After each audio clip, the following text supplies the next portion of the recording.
David, he is a Canadian who currently studies at Bates College in Lewiston. He was at school last night when a campus-wide alert went out about an active shooter. His location just minutes away from both the restaurant and the bowling alley where the shooter was. David joins me now. David, thank you so much for taking the time to speak with us.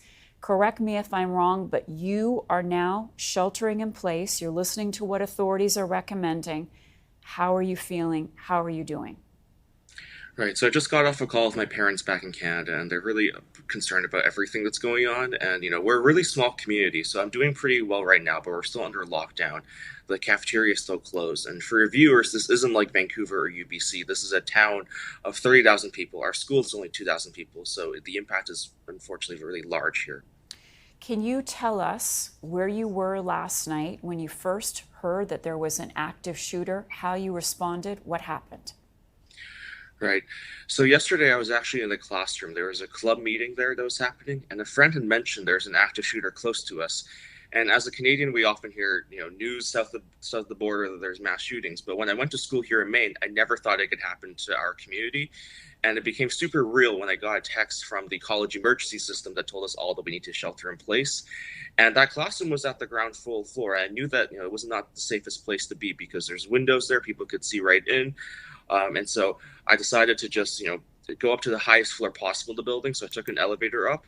I found an empty classroom and I dimmed the lights immediately. I shut off all the blinds and just put my back against the wall. And I remember hearing a crowd of people just running back and forth. And I was concerned about who it was. And I opened up the blinds a little bit just to peek who it was. And it was a lot of people that I knew who were just running to the classroom next door. And so I joined them because I felt that it was, stronger in numbers, safer in numbers than to be in the classroom alone in case someone came in. So we all hid there and all of us were worried and texting our families in the dark, trying not to make any sound as well. And a lot of my friends had to spend the night in random buildings across campus, like the cafeteria, the library, before campus safety had to give us an escort out. And right now we're still under lockdown. How did you even know to respond that way?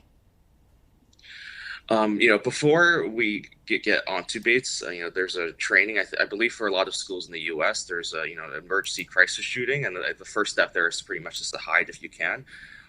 So I thought about instantly, and what's the best place to hide? Because there's no way I can fight, that person. So it was just safer for me to hide. And I took a look at what's the best way. I can't go outside to my dorm right now. I don't know what is going on.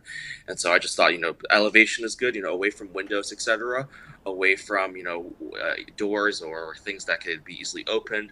And I just thought to myself, like, I could also go against the wall too. So these are all things that we all learn as well as part of our orientation. But I think it's just in the common psyche of a lot of people living in the U.S., unfortunately. Yeah, and here you are, a Canadian, living what we often cover on the news. How does that sit with you? And when you chose to go to school in Lewiston, I'd like for you to describe to us what this community is like. I'm sure it never crossed your mind that something like this would happen. For sure. I chose the school because to me it reminds me a lot like home. It provides great opportunities academically, but also people here are nice. It's a small town. It's a small community, right? 2,000 of us, and we all know each other, right? And so it's deeply devastating to know that we were so close to all of this, but at the same time, part of me hopes and part of me feels that I know this community is strong and I know that people will lean on each other for support and we'll get through it together. I've been texting a lot of my friends to make sure they're safe, and a lot of people across the community have texted me, but also people back home.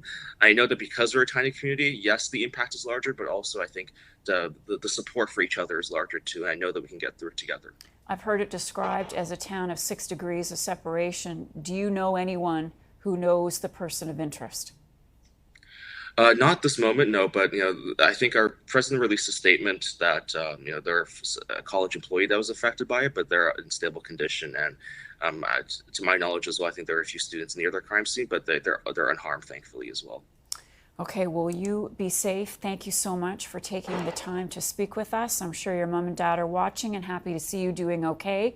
David, he is a Canadian who is studying at Bates College in Lewiston, Maine.